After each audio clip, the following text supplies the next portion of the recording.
تو سب سے پہلے شب برات اور شب قدر کے حوالے سے گفتگو کر لیتے ہیں. بھائیو، قرآن پاک میں 3 مقامات پر اس مبارک رات کا ذکر ہے کہ جس مبارک رات میں قرآن پاک نازل ہوا. پہلے نمبر پر سورۃ البقرہ کی آیت نمبر 185 جو ہم پچھلی دفعہ پڑھ چکے. شہر رمضان الذی انزل فیہ القرآن، رمضان کا مہینہ وہ ہے جس میں القرآن نازل ہوا. القرآن رمضان کے مہینے میں. دوسری آیت سورہ الدخان پارہ نمبر 25. بسم اللہ الرحمن الرحیم. حامیم والکتاب المبین انا انزلناہ فی لیلۃ مبارکۃ انا کنا منذرین فیہا یفرق کل امر حکیم امرا من عندنا انا کنا مرسلین. حامیم، اس روشن کتاب کی قسم، بے شک ہم نے اس کتاب کو ایک مبارک رات میں نازل کیا. فیہا یفرق کل امر حکیم، اس رات میں جس میں اہم کام بانٹ دیے جاتے ہیں، بڑے اہم فیصلے اس رات میں ہوتے ہیں. امرا من عندنا انا کنا مرسلین، اور یہ تمام کے تمام کام ہماری طرف سے سپرد کیے جاتے ہیں اور ہم ہی فرشتوں کو بھیجنے والے ہوتے ہیں. اور تیسرا مقام آیا ہے پوری سورت اس مبارک رات کے اوپر، سورۃ القدر پارہ نمبر 30 میں. بسم اللہ الرحمن الرحیم. انا انزلناہ فی لیلۃ القدر، بے شک اس قرآن کو ہم نے ایک عزت والی قدر والی رات میں نازل کیا. وما ادراک ما لیلۃ القدر، اور تمہیں کیا پتا کہ لیلۃ القدر کیا ہے؟ لیلۃ القدر خیر من الف شہر، یہ وہ رات ہے جو کہ 1000 مہینوں سے افضل ہے، 83 سالوں سے افضل ہے اس کے اندر عبادت کرنا. تنزل الملائکۃ والروح فیہا باذن ربہم من کل امر سلام، اس میں فرشتے نازل ہوتے ہیں اور فرشتوں کے سردار روح قدس بھی یعنی سیدنا جبریل علیہ السلام بھی نازل ہوتے ہیں اپنے رب کے اذن سے. من کل امر، تمام کاموں کو لے کر. وہی بات جو سورہ الدخان میں آئی تھی، فیہا یفرق کل امر حکیم، تمام اہم کام اس رات میں بانٹ دیے جاتے ہیں. سلام، یہ رات سلامتی کی ہے.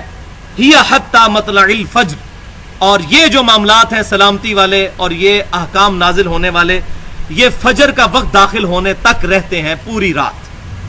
تو یہ رات ہے جس کو ہم شب قدر کہتے ہیں، جو رمضان المبارک کے آخری عشرے کی طاق راتوں میں آتی ہے. وہ آگے ڈیٹیل احادیث آ جائیں. تو یہ ہے شب قدر. اور وہ جو ہمارے معاشرے کے اندر یہ مشہور ہے کہ شب برات کے اندر اہم فیصلے ہوتے ہیں، رزق لکھ دیا جاتا ہے اور باقی ساری چیزیں، وہ بیسیکلی اس رات کے بارے میں ہے جو لیلۃ القدر بھی ہے اور لیلہ مبارکہ بھی ہے. تو یہ قرآن پاک کی 3 آیات سے بالکل واضح ہو گیا. اب چونکہ ضعیف احادیث کا ہی فتنہ ہے جس کی وجہ سے امت کے اندر بگاڑ پیدا ہوا، اسی لیے محدثین نے محنت کر کے صحیح احادیث کے مجموعے الگ کیے، اور یہی وہ ضعیف احادیث ہیں جنہوں نے لوگوں کو منکرین حدیث بنایا ہے. اس پہ میری پوری گفتگو ہے مسئلہ نمبر 35 کے نام سے اہل سنت پاک.com پر 1 گھنٹہ اور 35 منٹ کی گفتگو، منکرین حدیث کے فتنے کا تحقیقی جائزہ.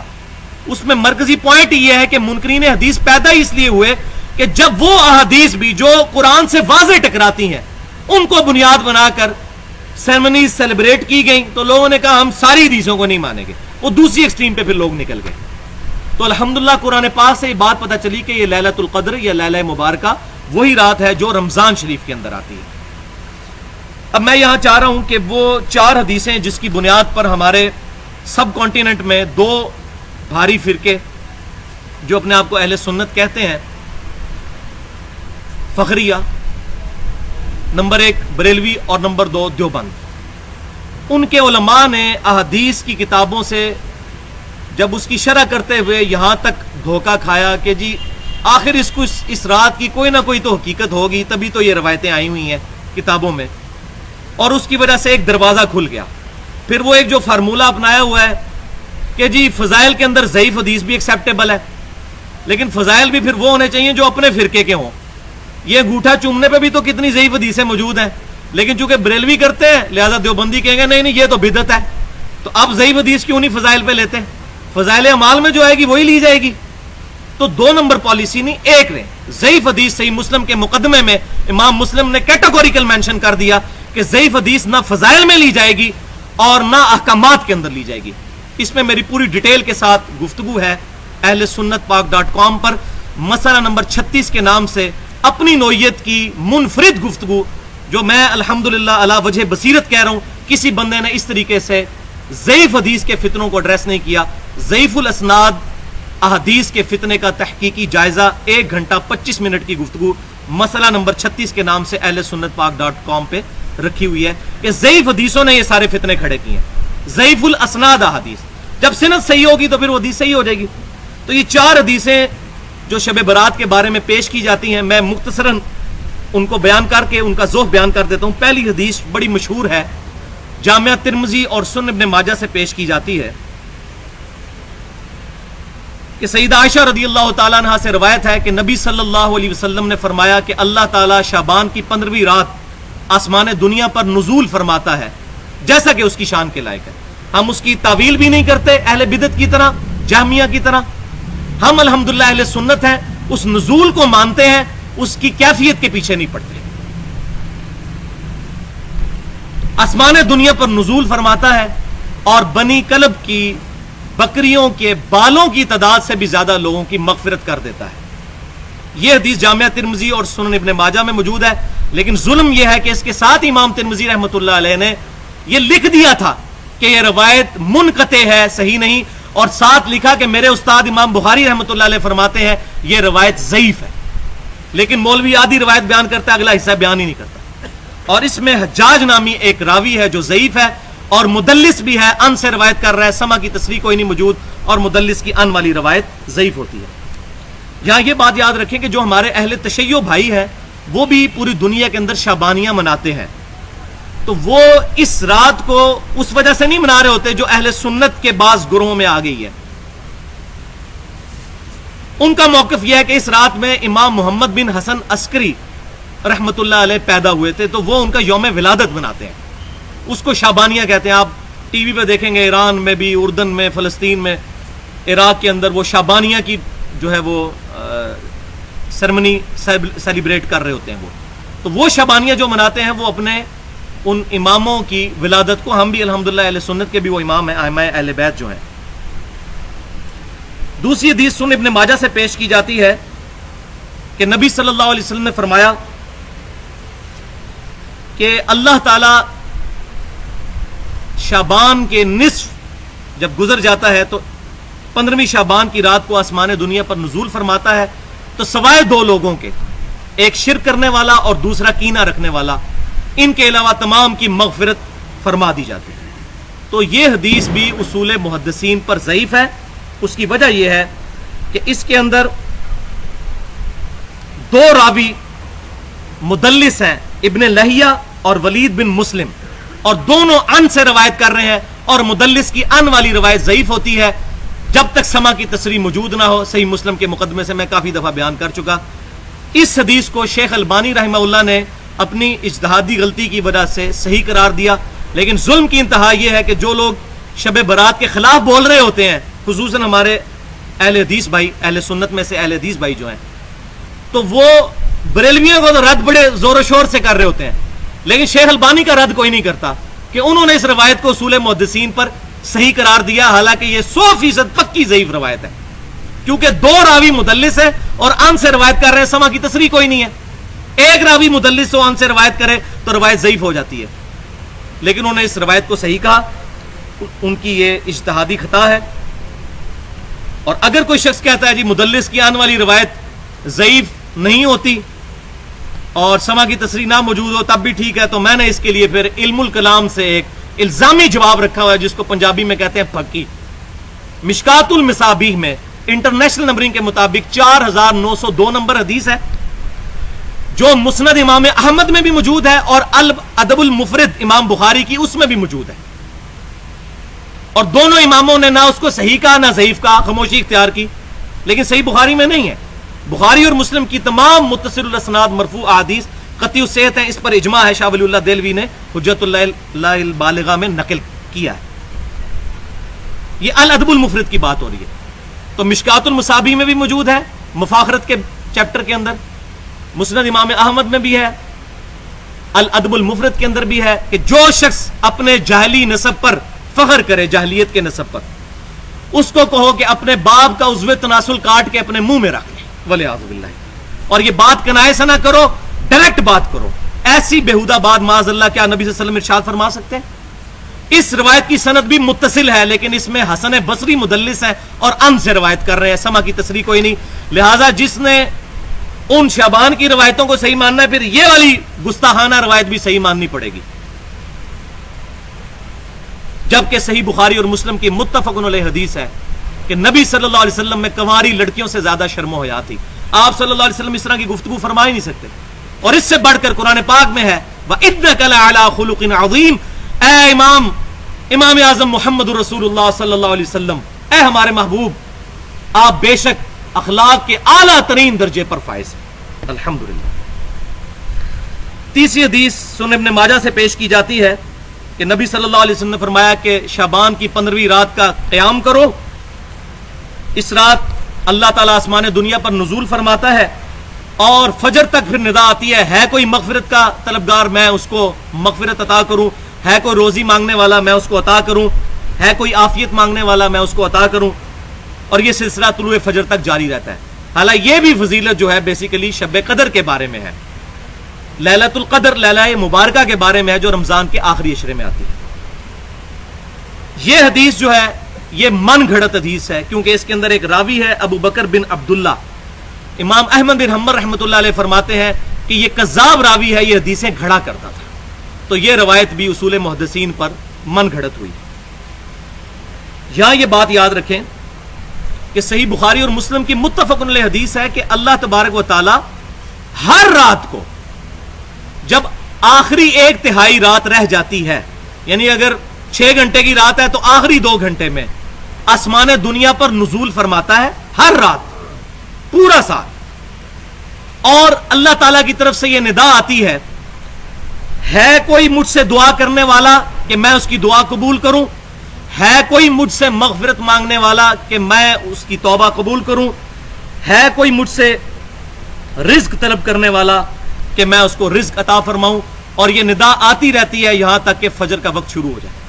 تو بیسیکلی یہ تو روزانہ کے لیے تھا، لیکن شیطان نے دیکھا کہ کوئی آخری پیر میں اٹھ کے تہجد پڑھ کے اللہ تعالیٰ سے لوئی نہ لگا لے، ان کو سلا دو پورا سال میں 1 رات بتا دو، اس میں یہ لگے رہے. ہاں جو صحیح سند سے ثابت ہے اس کو ہم مانتے ہیں، وہ امت کے لیے تحفہ ہے لیلۃ القدر کا. تو لیلۃ القدر ہی شب برات بھی ہے، آزادی کی رات. یہ نام سے ہمیں کوئی چڑ نہیں ہے. شب برات کہتے ہیں لفظ نہیں ثابت، تو شب قدر کی تو ثابت ہے. شب تو فارسی میں ہے، تو یہ علم الکلام کی بات ہے، یہ الفاظ استعمال کرنے میں کوئی حرج نہیں، ٹرانسلیشن ہوتی ہے. تو شب قدر ہو، شب برات، یہ تمام چیزیں رمضان المبارک کے آخری عشرے میں جو تاک راتوں میں ایک رات ہے جس کے بارے میں یہ فضیلت ہے.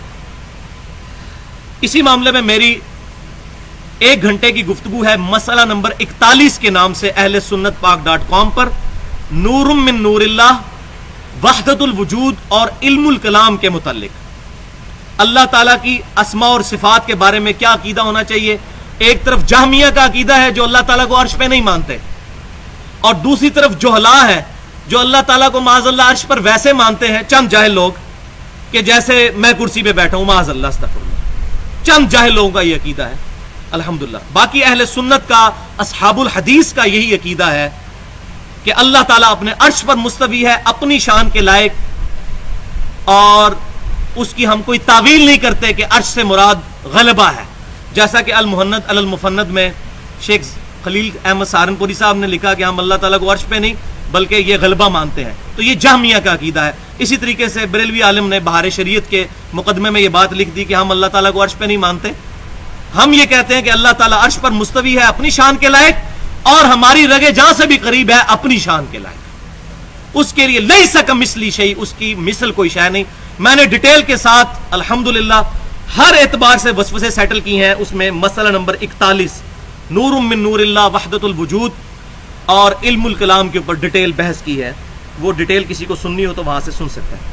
چوتھی حدیث شب برات کے بارے میں جو پیش کرتے ہیں وہ شعب الایمان، امام بہیقی رحمۃ اللہ علیہ کی کتاب، یہ بڑی مشہور ہے حدیث کہ اس سال تمام پیدا ہونے والوں کے نام لکھ دیے جاتے ہیں، جنہوں نے فوت ہونا ہوتا ہے ان کے نام لکھ دیے جاتے ہیں۔ اس رات اعمال جو ہیں وہ اللہ کی بارگاہ میں پیش کیے جاتے ہیں، اللہ کی طرف سے خاص رزق نازل ہوتا ہے۔ یہ روایت بھی منقطع ہے، اس کی وجہ یہ ہے کہ ایک سند اس کی منقطع یعنی وہ راوی کی آپس میں جو ہے وہ زمانہ ہی نہیں پایا ہوا، اور دوسری روایت میں ابن کثیر جو ہے العبدی وہ ضعیف راوی ہیں، لہذا اصول محدثین پہ یہ روایت بھی ضعیف ہے۔ البتہ ایک صحیح حدیث موجود ہے شعبان المبارک کے بارے میں صحیح سند کے ساتھ، وہ سنن نسائی کے اندر ہے کہ آپ صلی اللہ علیہ وسلم شعبان المبارک میں کثرت سے روزے رکھا کرتے تھے۔ اب یہ چونکہ کریٹیکل حدیث ہے، اب میں دو نمبری نہیں کروں گا کہ میں شب برات کا رد کر رہا ہوں تو میں یہ حدیث چھپا جاؤں، کیونکہ الحمدللہ میں نے تو وہ حق بات کرنی ہے جو اہل سنت کا عقیدہ ہے اصحاب الحدیث کا، وہ بیان کرنا ہے کسی فرقے کی پرواہ کیے بغیر۔ تو یہ کریٹیکل حدیث ہے، لہٰذا میں اس کی انٹرنیشنل نمبرنگ بھی آپ کو بتا دیتا ہوں۔ 2359 سنن نسائی کے اندر۔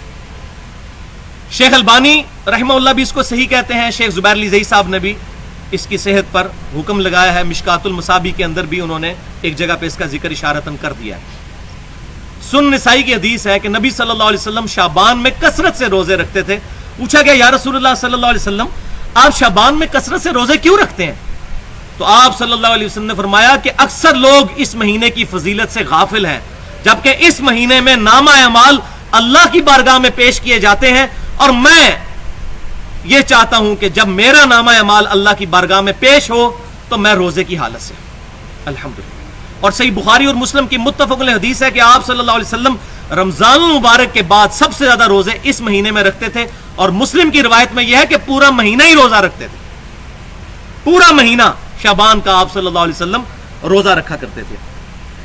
تو اب اگر شعبان میں کوئی شخص وہ 3 روزے رکھ لے، جس کے بارے میں صحیح مسلم میں حدیث ہے کہ آپ صلی اللہ علیہ وسلم نے فرمایا جو شخص مہینے میں 3 روزے رکھ لے، ایام 20 کے روزے، چاند کی 13، 14 اور 15، تو وہ شخص ایسا ہوگا جیسا کہ وہ پورا سال روزہ رکھنے والا ہے۔ آپ صلی اللہ علیہ وسلم بھی ان روزوں کا اہتمام کرتے تھے۔ سنن نسائی میں صحیح سند کے ساتھ موجود ہے کہ آپ صلی اللہ علیہ وسلم سفر ہو یا حضر، آپ صلی اللہ علیہ وسلم مہینے میں یہ 3 روزے کبھی نہیں چھوڑتے تھے، چاند کی 13، 14 اور 15 ایام 20 کے روزے۔ بلکہ صحیح بخاری اور مسلم کی متفق علیہ حدیث ہے، سیدنا ابو ہریرہ رضی اللہ تعالیٰ عنہ کہتے ہیں کہ میرے محبوب صلی اللہ علیہ وسلم نے مجھے وصیت کی تھی کہ مہینے میں یہ 3 روزے ضرور رکھنا، 3 باتوں کا عہد لیا تھا، 3 روزے رکھنا، روزانہ اشراق کی، چاشت کی، دوحہ، یہ تینوں ایک ہی نماز، اوابین، یہ تینوں ایک ہی نماز کے نام ہے، یہ نماز پڑھنا، اور تیسری چیز سونے سے پہلے وتر کی نماز ادا کر لینا۔ اب کنکلوژن ان تمام باتوں کا یہ ہوا کہ شب برات اور شب قدر یہ ایک ہی رات کے نام ہیں، لہذا جو 15ویں شعبان کی رات کو رات منائی جاتی ہے وہ ثابت نہیں، البتہ ان ضعیف روایتوں کی وجہ سے جس پر یہ ذوف نہ کھلا ہو اور وہ یہ کام کر لے، ہم اس پر کوئی بدعت کا فتویٰ نہیں لگاتے۔ اس کی وجہ یہ ہے کہ ہم اہل سنت کا منہج یہ ہے کہ کسی پر فتویٰ نہ لگایا جائے، اس کی غلطی اس پر احسن طریقے سے پوائنٹ آؤٹ کر دی جائے۔ اب شب قدر سے متعلق پرٹیکولر جو احادیث ہیں وہ بھی سن لیجئے۔ 10 احادیث اس میں بیان کروں گا۔ پہلی حدیث صحیح بخاری اور صحیح مسلم کی متفق علیہ حدیث ہے کہ آپ صلی اللہ علیہ وسلم نے فرمایا جو شخص ایمان اور احتساب کے ساتھ، احتساب 3 چیزوں کا نام ہے، اخلاص، ثواب اور اصلاح نفس کی نیت سے رمضان المبارک میں شب قدر کا قیام کر لے گا، اللہ تعالیٰ اس کے پچھلے سارے گناہ معاف کر دے گا۔ لیکن اس سے مراد صغیرہ گناہ ہے، میں پچھلی دفعہ بھی صحیح مسلم کی بتا چکا حدیث کہ کبیرہ گناہ صرف توبہ سے معاف ہوتے ہیں، نیک اعمال سے معاف نہیں ہوتے۔ اس پر میری پوری گفتگو ہے 50 منٹ کی تقریباً اہل سنت پاک.com پر، مسئلہ نمبر 18 کے نام سے توبہ اور گناہ کبیرہ کے متعلق۔ دوسری حدیث بھی متفق